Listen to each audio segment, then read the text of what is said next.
जय हिंद दोस्तों, नमस्कार। बात कर लेते हैं आज के दिन भर की सारी बड़ी खबरों की, जहां सबसे पहले आपको बताएंगे दोस्तों, भारत में एक्शन होता ही खौफ में आया हाफिज सईद। आईएसआई ने घर में किया कैद, जान बचाने में जुट गया पाकिस्तान। जी हां दोस्तों, आपको बताएंगे कैसे हाफिज सईद को बीएनएसएस के तहत पाकिस्तान से घसीट कर लाया जाएगा भारत, जहां पर अब पाकिस्तान उसको छुपाने में जुट गया है। बड़ी खबर आपको बताएंगे, इस कानून के तहत अब नहीं छोड़ने वाला एक भी आतंकवादियों को अपना भारत। तो वहीं आपको बताएंगे, भारत के ही पानी से चीनी बनाई और अब उसे ही दिल्ली को बेचने की फिराक में है पाकिस्तान। सिंधु जल संधि पर इस्लामाबाद का दो मुहापन जानकर आप भी जाएंगे चौंक दोस्तों। वहीं उधर आपको बताएंगे, पाकिस्तान के परमाणु बम पर कब्जा कर लेगा अलकायदा और टीडीपी। बताएंगे किसने शहबाज और मुनीर को ये कहकर चेताया है, जहां खतरे में अपने आप को महसूस कर रहा है पाकिस्तान। क्या है जानकारी दोस्तों। वहीं आखिरकार पाकिस्तान के रावलापिंडी में क्यों तैनात हुई सेना,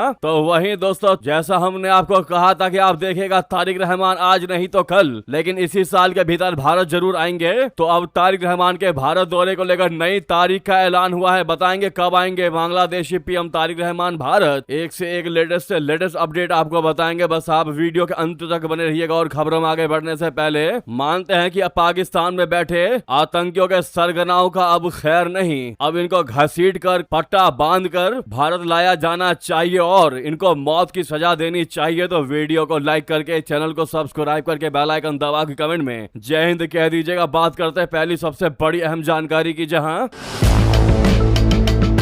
मुंबई में हुए 26/11 आतंकी हमले के मास्टरमाइंड और लश्कर-ए-तैयबा के संस्थापक हाफिज सईद को लेकर आज बहुत बड़ी खबर सामने आई है दोस्तों। डर किसको कहते हैं, खौफ किसको कहते हैं, भारत के एक एक्शन लेने के बाद ही इन आतंकियों को और आतंक के सरगनाओं को पता चल गया। पाकिस्तान में अब उसकी सुरक्षा व्यवस्था और कड़ी कर दी गई दोस्तों। भारत जब उसके ऊपर मुकदमा शुरू करने जा रहा है तभी यह फैसला हुआ है। जी हाँ, आईएएनएस की रिपोर्ट के अनुसार भारतीय सुरक्षा एजेंसियों के कई खुफिया आकलनों का हवाला देते हुए दावा करती है कि सईद पर खतरे की आशंका बढ़ने के बाद पाकिस्तान की इंटर सर्विसेज इंटेलिजेंस बोले तो आईएसआई ने उसके आसपास सुरक्षा बढ़ा दी है। ये बहुत बड़ी जानकारी सामने आई है। रिपोर्ट के मुताबिक पिछले कुछ वर्षों में हाफिज सईद को निशाना बनाने की कई कोशिशें हुई हैं। उसके कई करीबी सहयोगी मारे भी जा चुके हैं, वो भी अज्ञात तरीके से। इसके बाद पाकिस्तानी खुफिया तंत्र को आशंका है कि अब सईद खुद बड़ा निशाना हो सकता है। हाफिज सईद की सुरक्षा तब बढ़ी है जब भारत में उसके खिलाफ मुकदमा शुरू हो गया है दोस्तों।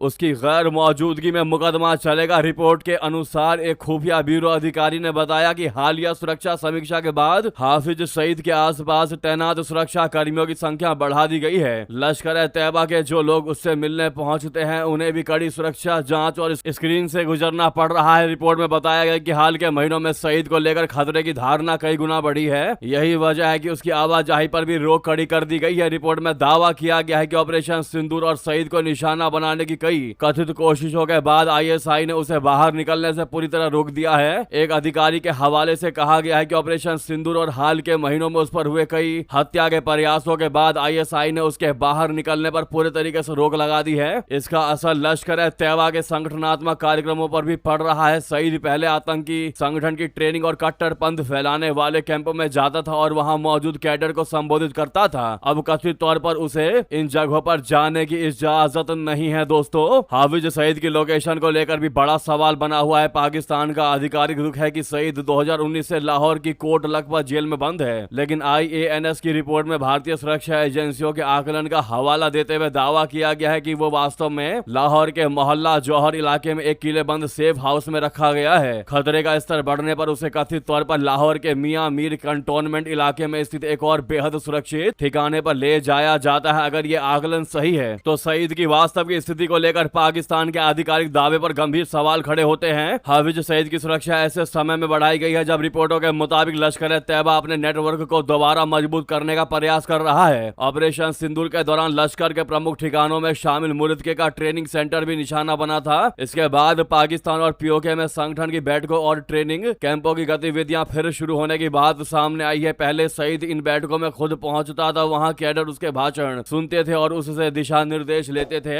अधिकारियों के मुताबिक वो 2024 के अंत तक ऐसी गतिविधियों में व्यक्तिगत रूप से शामिल होता रहा, लेकिन अब सुरक्षा व्यवस्था इतनी कड़ी कर दी गई है कि कथित तौर पर वो सीमित स्तर पर ही कैडर से संपर्क कर पा रहा है। जी हाँ दोस्तों, राष्ट्रीय जांच एजेंसी एनआईए अब विशेष अदालत की ओर से जारी गैर जमानती वारंट के बाद सईद को लाहौर में अदालत का समन कूटनीतिक माध्यम से तामील कराने की प्रक्रिया आगे बढ़ा रही है। सरकारी सूत्रों के मुताबिक समन विदेश मंत्रालय के जरिए पाकिस्तान को भेजा जाएगा। दोस्तों, ऐसे में जब हाफिज सईद को और उसके गुर्गों को पता चला कि अब हाफिज सईद को पाकिस्तान से घसीटकर भारत लेकर जाया जाएगा, जिसके बाद अब आईएसआई उसको बचाने के लिए उतर गई दोस्तों फील्ड में। उसको घर में हाउस अरेस्ट कर लिया गया है। क्या है इस पर आपकी बड़ी जानकारी? अगर आप भी मानते हैं भारत ने यह बिल्कुल सटीक और सही फैसला लिया है तो कमेंट में इसको घसीट कर लाया जाना चाहिए और फांसी दी जानी चाहिए लिख दीजिएगा। और साथ ही साथ अभी तक लाइक नहीं किया इस वीडियो को तो इस खबर को इन आतंकियों तक पहुंचाने के लिए कि अब इनकी मौत निश्चित है, लाइक कर दीजिएगा इस वीडियो को। दोस्तों, अभी तक लाइक नहीं किया है तो जो भी इस वीडियो को देख रहे हैं इस बटन को दबा दीजिएगा। वहीं आपको बता दें,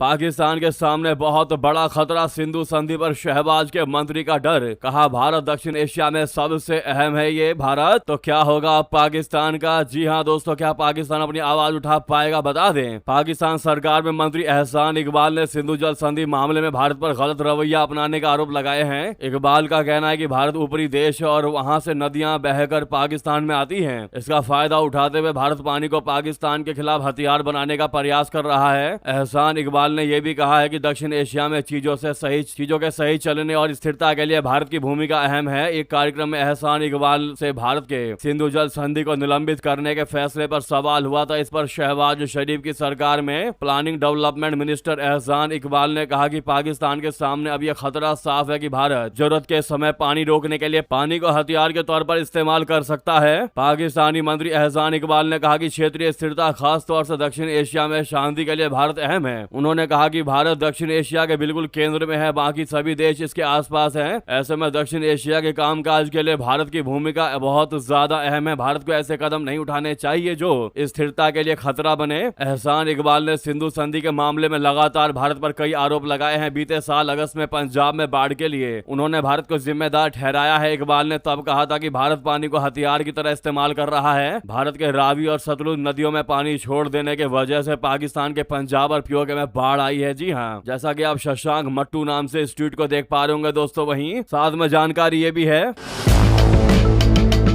कि भारत के ही पानी से बनाई चीनी अब उसे ही दिल्ली को बेचने की फिराक में है पाकिस्तान। दोस्तों, सिंधु जल संधि पर इस्लामाबाद का दो मुहापन बता दें। पाकिस्तान की हालत इस कदर खस्ता है कि वो एक तरफ दुनिया के सामने भारत को दुश्मन बताता है, भारत को सजा दिलवाने की, भारत को दबाने का प्रयास करवाता है, वहीं दूसरी तरफ अपनी कंगाली मिटाने के लिए उसी के साथ व्यापार करने को भी बेकरार रहता है, तड़पता रहता है। दोस्तों, अब ताजा रिपोर्ट है कि पाकिस्तान की योजना भारत को चीनी निर्यात करने की है। हाल ही में पाकिस्तान की शुगर मिल एसोसिएशन ने पाकिस्तान सरकार से मांग की है कि वो भारत को अतिरिक्त चीनी का निर्यात करने की मंजूरी दे। पाकिस्तानी मीडिया रिपोर्ट के मुताबिक देश के पास चीनी का 12 लाख टन से ज्यादा का अतिरिक्त स्टॉक है। ऐसे में जब चीनी मिलें अगले सीजन की तैयारी कर रही हैं, ये स्टॉक उन पर आर्थिक दबाव बढ़ा रहा है। पाकिस्तानी चीनी इंडस्ट्री चाहती है कि वो इस चीनी को भारत में बेचे। इस मांग की टाइमिंग ऐसे समय में हुई है जब भारत ने एक दशक में पहली बार चीनी भारत से बाहर यानी बाहर से आयात करने की मंजूरी दी है। लेकिन पाकिस्तान की चीनी का भारत कनेक्शन भी है। जी हां, पाकिस्तान जो चीनी भारत को बेचना चाहता है उसे बनाने के लिए उसी सिंधु नदी के पानी का इस्तेमाल करता है, जिसके लिए वो आए दिन भारत के खिलाफ जहर उगलता रहता है। पाकिस्तान को हाल के महीनों में पानी की भारी किल्लत का सामना करना पड़ रहा है और इसके लिए वो सिंधु जल संधि पर भारत की रोक को जिम्मेदार ठहरा रहा है, जैसा कि हमने आपको पहली जानकारी में बताया।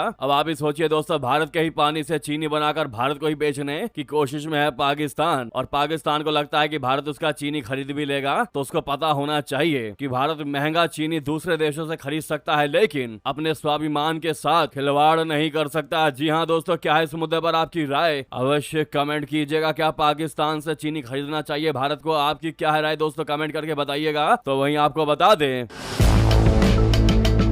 पाकिस्तान के परमाणु बम पर कब्जा कर लेगा क्या अलकायदा और टीटीपी? अमेरिकी एक्सपर्ट ने बड़ी चेतावनी दी, बताया बड़ा खतरा। दोस्तों, पाकिस्तान दुनिया के उन चुनिंदा देशों में शामिल है जिनके पास परमाणु बम है। अब वो अक्सर इसे अपनी बड़ी कामयाबी की तरह देखता है। पाकिस्तान के परमाणु हथियारों की सुरक्षा को लेकर कई अंदेशे भी रहे हैं। एक्सपर्ट्स का कहना है कि 20 सालों तक कई रुकावटों ने पाकिस्तान के परमाणु हथियारों को आतंकी गुटों की पहुंच से दूर रखा है। अमेरिकी सेना और खुफिया नेटवर्क की अफगानिस्तान में मौजूदगी और पाकिस्तान के मजबूत सुरक्षा सिस्टम ने इसकी रक्षा की। इससे अलकायदा जैसे गुटों के लिए पाकिस्तान के परमाणु कार्यक्रम तक पहुंचना मुश्किल रहा। अब वे रुकावटें कमजोर हो गई हैं और अफगानिस्तान पाकिस्तान का टकराव परमाणु सुरक्षा के लिए समस्या बन रहा है। डिफेंस एक्सपर्ट डॉक्टर सारा हरमौच ने इराक वॉरफेयर में अपने एक विश्लेषण में कहा है कि अलकायदा की परमाणु हथियारों को हासिल करने की पुरानी चाहत, क्षेत्रीय चरमपंथी नेटवर्क के जरिए पहुंच, अमेरिका की कम मौजूदगी और उन संस्थानों पर बढ़ते दबाव के साथ मेल खा रही है जिन पर पाकिस्तान अपने हथियारों की सुरक्षा के लिए निर्भर है। अफगानिस्तान में अलकायदा अब किसी हाशिए पर चल रहे विद्रोही समूह के बजाय तालिबान सरकार के तहत है। अमेरिका अब अफगानिस्तान के अंदर से खतरे पर नजर नहीं रखता है। इस बीच पाकिस्तान अपने आसानी से एक जगह से दूसरी जगह ले जाए जा सकने वाले परमाणु हथियारों के जखीरे की सुरक्षा कर रहा है। अलकायदा तहरीक तालिबान पाकिस्तान के साथ अपने संबंध मजबूत कर रहा है, जो पहले से ही इस्लामाबाद के खिलाफ युद्ध लड़ रहा है। पाकिस्तानी सेना के लिए अब ये युद्ध सीमा से आगे बढ़कर पाकिस्तान के परमाणु हथियारों की सुरक्षा तक पहुंच गया है। वहीं आपको बता दे दोस्तों, पाकिस्तान के रावलपिंडी में क्यों तैनात हुई पाकिस्तानी सेना? 3 कंपनियां 6 महीने तक संभालेंगी सुरक्षा। दोस्तों, पाकिस्तान सरकार ने रावलपिंडी में सुरक्षा व्यवस्था को मजबूत करने के लिए पाकिस्तानी सेना की 3 कंपनियां तैनात करने का आदेश दिया है। ये तैनाती तात्काल प्रभाव से 6 महीने के लिए की गई है। पाकिस्तान के गृह एवं नारकोटिक्स नियंत्रण मंत्रालय की ओर से जारी आदेश के मुताबिक पंजाब सरकार के गृह विभाग के अनुरोध पर यह फैसला लिया गया है। सेना की तैनाती का मकसद किसी भी अप्रिय स्थिति को रोकना और अचानक पैदा होने वाले सुरक्षा हालात से प्रभावी तरीके से निपटना है। आदेश में कहा गया है कि रावलपिंडी जिला प्रशासन की आवश्यकता के अनुसार सेना की ये टुकड़ियां संवेदनशील सुरक्षा ड्यूटी संभालेंगी। इसके लिए पाकिस्तान के संविधान के अनुच्छेद 245 के तहत संघीय सरकार ने सेना की तैनाती को मंजूरी दी है। वहीं आपको बता दें, तारिक रहमान के भारत दौरे की नई तारीख आखिर कब आएंगे बांग्लादेशी पीएम तारिक रहमान? बता दें, पूर्व प्रधानमंत्री शेख हसीना के अपदस्थ होने और भारत में शरण लेने के बीच बांग्लादेश के प्रधानमंत्री तारिक रहमान 23 से 25 अगस्त के बीच भारत की यात्रा कर सकते हैं। द इंडियन एक्सप्रेस की एक रिपोर्ट के अनुसार फरवरी में पद संभालने के बाद ये उनका भारत का पहला दौरा होगा। इसे दोनों देशों के बीच तनावपूर्ण संबंधों को सुधारने का प्रयास चल रहा है। ढाका ने नई दिल्ली से हसीना के प्रत्यर्पण की मांग उठा दी है। तारिक रहमान के नेतृत्व वाली 6 महीने पुरानी सरकार ने सत्ता में आने के बाद से भारत के साथ बेहतर संबंध बनाने का प्रयास किया है। दोनों देशों के बीच पिछले कई हफ्तों से रहमान की नई दिल्ली यात्रा को लेकर बातचीत चल रही है। हालांकि बांग्लादेश ने पिछले सप्ताह संकेत दिया था कि इस यात्रा के लिए दोनों देशों के बीच अधिक अनुकूल कूटनीतिक माहौल बहुत ज्यादा जरूरी है। यह बयान ऐसे समय में आया था जब शेख हसीना ने मीडिया से बातचीत की थी। ढाका ने हसीना की इस गतिविधि की निंदा की थी। अब ऐसे में 23 से 25 अगस्त यानी कल से 25 अगस्त तक के बीच में भारत की यात्रा पर आ सकते हैं दोस्तों तारिक रहमान। ऐसे कयास लगाए जा रहे हैं, देखते हैं क्या होता है। दोस्तों, क्या लगता है आपको, क्या इस बीच ये भारत की यात्रा करेंगे? लेकिन गारंटीड है दोस्तों, ना चाहते हुए भी तारिक रहमान को भारत तो आना ही पड़ेगा, चाहे 23-25 में आए ना आए, लेकिन आना पड़ेगा इस साल के अंदर अंदर, क्योंकि इससे फायदा बांग्लादेश का ही है, ना कि भारत का। क्या इस मुद्दे पर आपकी निजी राय दोस्तों कमेंट करके बताएगा। रिक्वेस्ट है, जहां पर भी आपका ग्रुप हो व्हाट्सएप फेसबुक एक्स पर, वीडियो को लाइक करके चैनल को सब्सक्राइब करके बेल आइकन दबा के कमेंट में जय हिंद कह दीजिएगा। जय हिंद, जय भारत।